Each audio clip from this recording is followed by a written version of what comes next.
আসসালামু আলাইকুম। Hello everyone.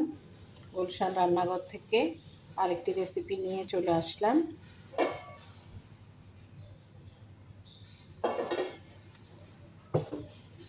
আজকে চিংড়ি মাছ দিয়ে কিভাবে